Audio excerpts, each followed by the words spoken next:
Hello, ladies and gentlemen. So now we want to factor this quadratic. We want to solve this quadratic equation by factoring. Okay, let's read it together. X squared minus 3x plus 2 equals 0.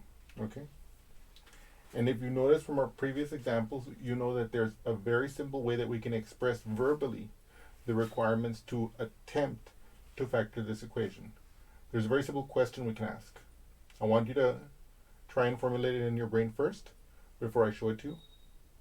Pause the video and wait a few seconds until you formulate it, and then you can continue watching. Thinking about it? Here it is. So as you might imagine, this is the question I wanted to ask, or I wanted you guys to formulate and think of when you want to factor this quadratic. What two numbers, if any, multiply to give blank and add to give blank? They must multiply to give the constant term. In this case, positive 2. Okay. And they must add to give the constant term, negative 3. I mean, not the constant term, the coefficient of the x.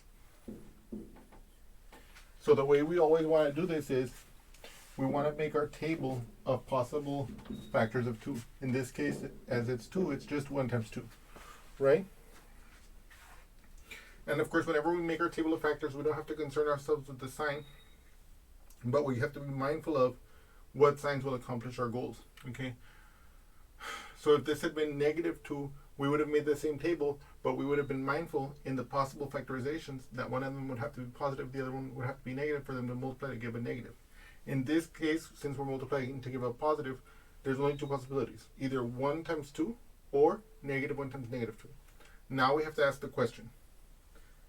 Are there two numbers that multiply to give 2 and add to give negative 3? Yes. As we mentioned right now, negative 1 and negative 2. So I'm going to claim to you right now that x minus 1 times x minus 2 is our factorization of this. Okay? And just as before, we can always test it. We can always see, is this a factorization of that? We just calculate explicitly. X times x is x squared. X times negative 2 is minus 2x. Negative 1 times x is negative x. And then negative 1 times negative 2 is positive 2. Okay? Then we combine these like terms. What's negative 2x minus x? Well, it's not a smiley face like this. That was just a joke, by the way. But what is negative 2x minus x? And that's negative 3x. So this is exactly x squared minus 3x plus 2, like this.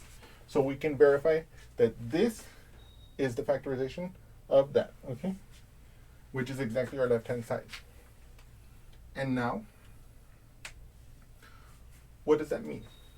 That means that if I want to solve this equation, I can replace the polynomial expression on the left-hand side with its factorization. One of the things I want you to think about this is that it's very similar to numbers, right? So, for example, we could have the number 3. I'm sorry, not the number 3. Let's say we have a number like 6. We can break up 6 into factors, and we can say that it's the same thing as 2 times 3, okay?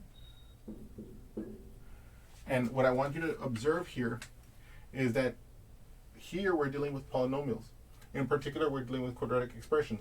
So you can think of this quadratic expression, x squared minus 3x plus 2, as like the 6.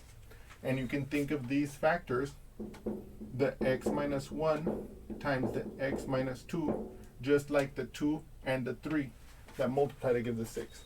Okay? So I want to plant that analogy in your brain right now, because I think it's something that I want you guys to start thinking about. Okay? Anyway, going back to this problem, as we mentioned before, from what we saw over there, x minus 1 times x minus 2 is in fact the factorization of this expression on the left. So we can replace the expression on the left with this product. That is x minus 1 times x minus 2. And of course, we're claiming that that has to equal 0. Or we want it to equal 0. And what we see here is that this forces us to ask the question, if x minus 1 times x minus 2 equals 0, what must be true? Either x minus 1 must equal 0, okay? Or x minus 2 must equal 0. And why is that? The zero product property. If we have two numbers that multiply to give 0, either the first number is 0, the second number is 0, or they're both 0. Okay? Now what if this factor is 0? That means that I add 1 to both sides, and I can see that that forces x to equal 1. Okay? What about this one here? If x minus 2 equals 0, I add 2 to both sides, okay? And I see that x is equal to 2. So now we have our solutions. The solutions are x equals 1 or x equals 2, okay?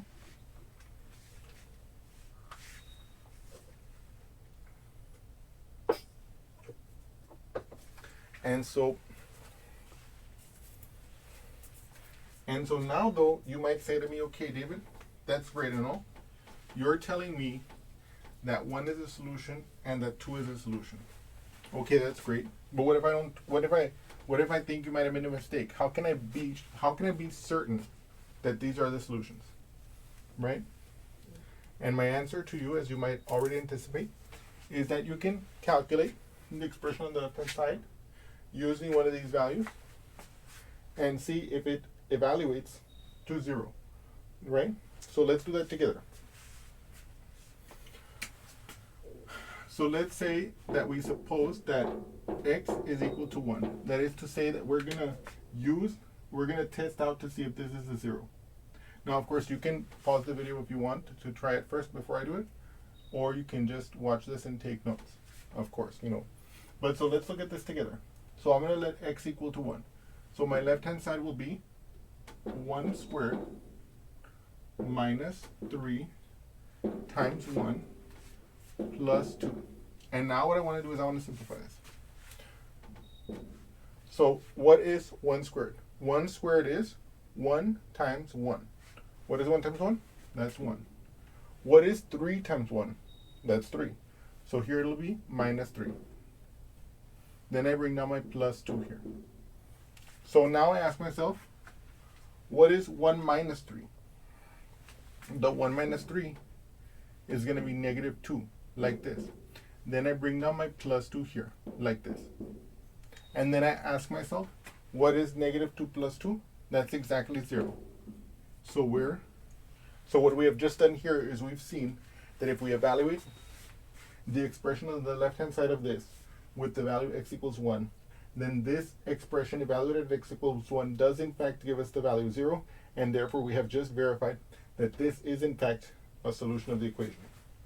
Now we're going to do the same thing with the value x equals 2. Okay? So what if x is equal to 2? Then this expression will be 2 squared, right? Minus 3 times 2 plus 2, right? So now let's see what this gives us. This will equal what? What is 2 squared? 2 squared is 2 times 2. What's 2 times 2? That's 4. What is 3 times 2? That's 6. So it'll be minus 6.